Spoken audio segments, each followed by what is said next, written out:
Minister Yogi Adityanath slams Samajwadi Party and Congress at Jaunpur rally.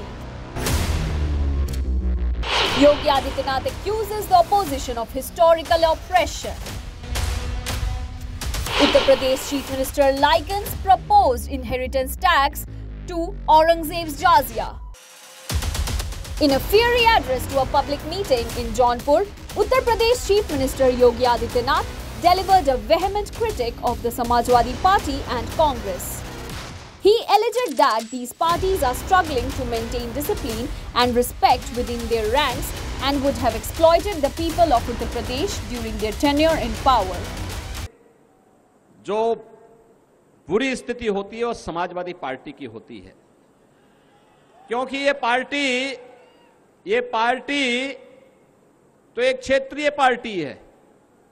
कुल 60-62 सीटों पर चुनाव लड़ रही है और प्रदेश के बाहर मध्य प्रदेश में इसने खजुराहो में नामांकन किया तो प्रत्याशी अपना नामांकन ही गलत भर दिया और कोई लड़ने के लिए नहीं मिला। और अब तो समाजवादी पार्टी की और कांग्रेस की स्थिति क्या है ये आप देख रहे होंगे। आप सोचो, जब सत्ता से कोसों दूर हैं तब वो अपने नेता का सम्मान नहीं कर पा रहे हैं। रोज भगदड़, रोज अराजकता, रोज मारपीट, आपस में नूरा कुश्ती समाजवादी पार्टी के अंदर आप देख रहे होंगे। बहनों और भाइयों, जब इस सत्ता में रहे होंगे तब इन्होंने उत्तर प्रदेश की जनता का खून कैसे चूसा होगा, कैसे शोषण किया होगा, यह किसी से छुपा हुआ नहीं है। और इसीलिए मैं आपसे अपील करने के लिए आया हूं।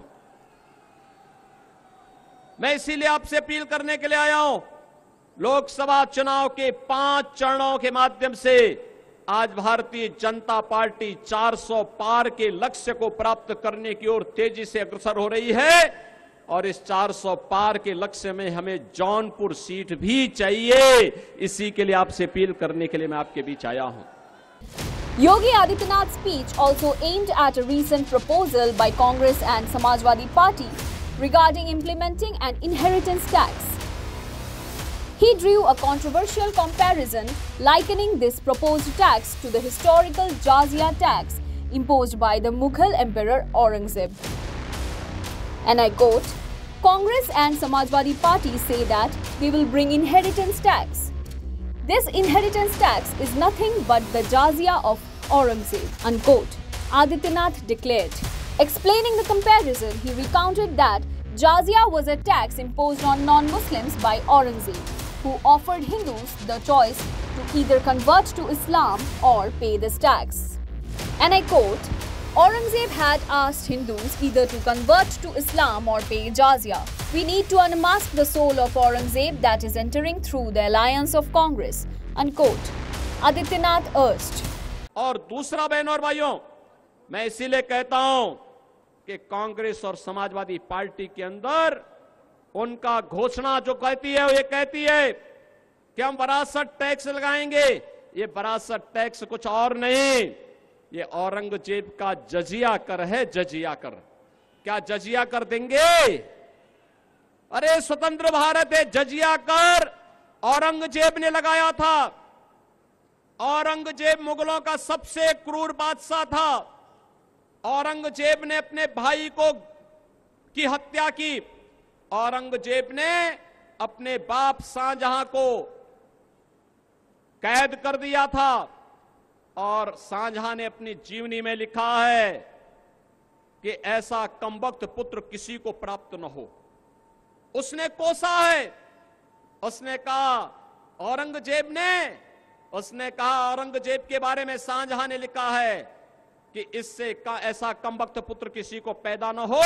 और कोसते हुए औरंगजेब ने कहा था कि तुमसे अच्छे तो ये हिंदू हैं जो जीते जी अपने बड़े बुजुर्गों का सम्मान करते हैं और मरने के बाद भी अपने परिवार, अपने पूर्वजों को श्राद्ध और तर्पण के माध्यम से जल देने का काम करते हैं। लेकिन दुष्ट औरंगजेब, तुमने तो मुझे एक एक बूंद पानी के लिए तरसाया है।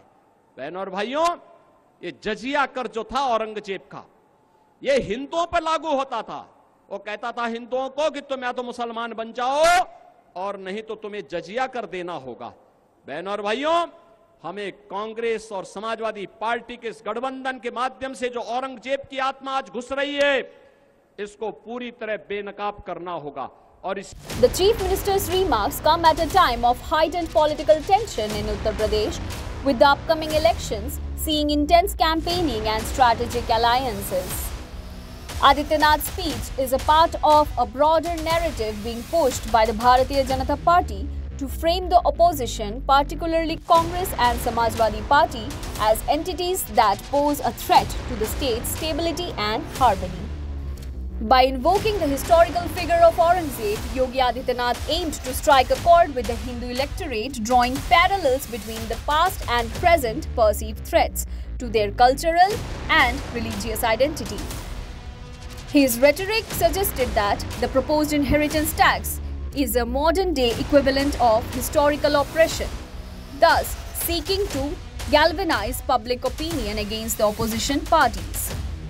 News Desk report, such the reality.